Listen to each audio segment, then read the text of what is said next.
Middle ఈస్ట్లో యుద్ధం కారణంగా దేశంలో గ్యాస్ కొరత ఏర్పడటంతో కమర్షియల్ గ్యాస్ సప్లైపై ప్రభుత్వం ఆంక్షలు విధించిన నేపథ్యంలో ఇటు హోటల్స్కి తీవ్రమైన ఇబ్బందులు ఎదుర్కొనే పరిస్థితి ఏర్పడింది. వాళ్ళకి పూర్తిగా కమర్షియల్ గ్యాస్ని నిన్నటి నుంచి ఆపేసినట్టుగా తెలుస్తున్నారు. ప్రస్తుతం మనతో మాట్లాడటానికి Telangana state hotel association president ఉన్నారు.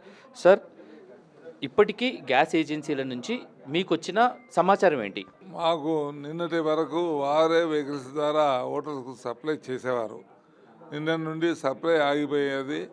మేము వారి దగ్గరికి వెళ్ళి అడిగితే ఏదో కొంత ఉన్నది ఇస్తున్నాము, ఇదే ఫైనల్, మరి ప్రభుత్వం వారు స్టాకు మాకు ఇవ్వడం లేదు, మరి మీరు ఏమైనా ప్రత్యామ్నాయంగా ఏర్పాటు చేసుకోండి, ఈ ఉన్నంత స్టాక్ వరకు అయితే మీరు నడిపించుకోండి అని చెప్పడం జరుగుతుంది.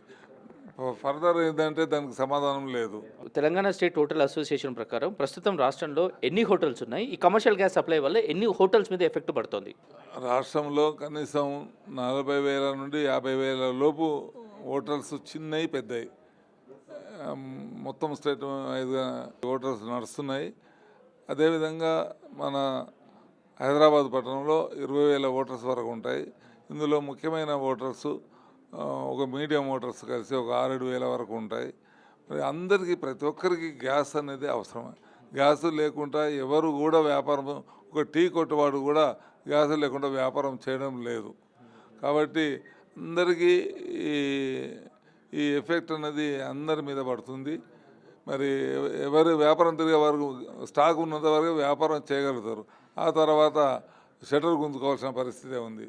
ఇప్పుడున్న స్టాక్ ప్రకారము మీరు మీ సోకాల్డ్ హోటల్స్ ఎన్ని రోజుల వరకు హోటల్ని నడిపేందుకు ఆ ఉన్న గ్యాస్తో అవకాశం ఉంటుంది? ఎప్పటి నుంచి ప్రభుత్వం నుంచి గ్యాస్ రాకపోతే హోటల్స్ మూసేయాల్సిన పరిస్థితి?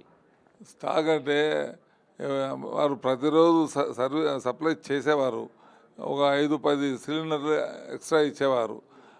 అంతవరకే స్టాక్ ఉంటుంది. కానీ వ్యాపారం ఎక్కువ ఉన్న రోజు 1-2 సిలిండర్లు ఎక్కువ ఖర్చు అవుతుంది, లేని రోజు తగ్గిపోతుంది. అది ఎప్పుడు మనం అంచనా చెప్పలేము. ఇంత చెప్పినా ఒక రోజు ఇటు అటు. నేను అడిగేది ఏంటంటే, ఈ మూమెంట్ నుంచి గ్యాస్ మీకు ఇవ్వము అని అంటే ఈ హోటల్స్, రాష్ట్రంలో హోటల్స్ ఎన్ని రోజులు నడిచే అవకాశం ఉంటుంది? ఎవరైనా స్టాక్ పెట్టుకుంటే 1-2-3 రోజుల కంటే ఎక్కువ నడపలేరు. ఆ తర్వాత ఏమైనా ప్రత్యామ్నాయం ఏర్పాటు చేసుకుంటే కొనసాగిస్తారు. లేకపోతే మాత్రం క్లోజ్ చేసి గవర్నమెంట్ ఏమి ఇస్తుందా, ఏ విధంగా ఆదుకుంటుందా అని ఎదురు చూడడమే. ఎదురు చూడము. మరి హోటల్లో ఉన్న ఎంప్లాయీస్ని ఏం చేయాలనేది అది మాకు పెద్ద సమస్య. రైట్. ప్రత్యామ్నాయంగా అంటే అసలు సిలిండర్కి గ్యాస్, కమర్షియల్ గ్యాస్ రాని పక్షంలో ప్రత్యామ్నాయం అసలు ఏ అవకాశాలు ఉంటాయి హోటల్స్కి?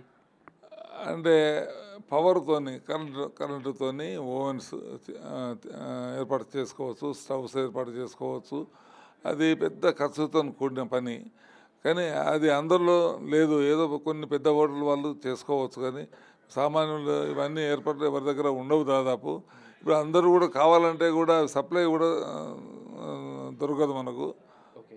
సో ఉన్న బలంగా సప్లై ఆపేశారు కదా, మీ డిమాండ్స్ ఏంటి? మీకు ఎట్లుంటే వెసులుబాటు ఉన్న పరిస్థితులను కూడా మీకు వాస్తవంగా మీకు తెలిసిందే కాబట్టి ఏది ప్రత్యామ్నాయం అంటే ఏంటి? మీ డిమాండ్ ఏంటి ప్రస్తుతానికి? మా డిమాండ్ ఏమి లేదు. ప్రభుత్వం వారు కొంత రేషన్ లాగా ఎప్పుడైతే గవర్నమెంట్ హాస్టల్స్ కానీ హాస్పిటల్స్ కానీ ఇస్తున్నారో అదేవిధంగా కూడా మాకు కొంత ఇచ్చిన హోటల్ మూతపడకుండా మరి కొనసాగిస్తామని చెప్పి ఆలోచన ఉన్నది. ఇంకోటి కూడా ముఖ్యంగా ఈ రోజులన్నీ మ్యారేజ్ రోజులు, ఇప్పుడు పెద్ద ఫంక్షన్లు ఉంటాయి. మరి క్యాటరర్స్ కూడా ఎలా వంట చేయాలి, పెళ్ళిళ్ళు ఆగిపోతాయి, ముహూర్తాలు ఆగిపోతాయి అనేది కూడా పెద్ద సమస్య. ఈ కమర్షియల్ గ్యాస్ బ్యాన్ వల్ల హోటల్ ఇండస్ట్రీతో పాటు ప్రత్యామ్నాయంగా ఇంకా ఏ రంగాల మీద దీని ప్రభావం పడుతుంది? ఇటు అంటే టూరిజం అయిండొచ్చు, మిగతా అయిండొచ్చు, ఏవేవి ఎఫెక్ట్ అవుతాయి? ఏదున్నా ప్రభుత్వం సప్లైతోనే ప్రైవేటు గ్యాస్ కంపెనీస్ సప్లై చేస్తాయి. అసలు గవర్నమెంటే మొత్తం అది ఆపేసినప్పుడు ఇక ప్రత్యామ్నాయంగా గ్యాస్ వసతి అయితే లేదు. ఏమన్నా చేస్తే పొయ్యిల కట్టెలతోని, కర్రలతో చేసుకోవాలి. అడవులు నశించిపోయినాయి. ఇప్పుడు ఎవరు కూడా కర్రలతో వంట చేసేవాళ్ళు లేరు. భగవంతుడే ఎలా చేస్తారనే దాని మీద ఆధారపడి ఉన్నారు. సో ఇది ఓవరాల్గా పరిస్థితి. హోటల్ పరిశ్రమపై తీవ్ర ప్రభావం పడబోతుంది. 2-3 రోజులు ఎంత స్టాక్ ఉన్నా కూడా 2-3 రోజుల వరకు హోటల్స్ నడుస్తాయి.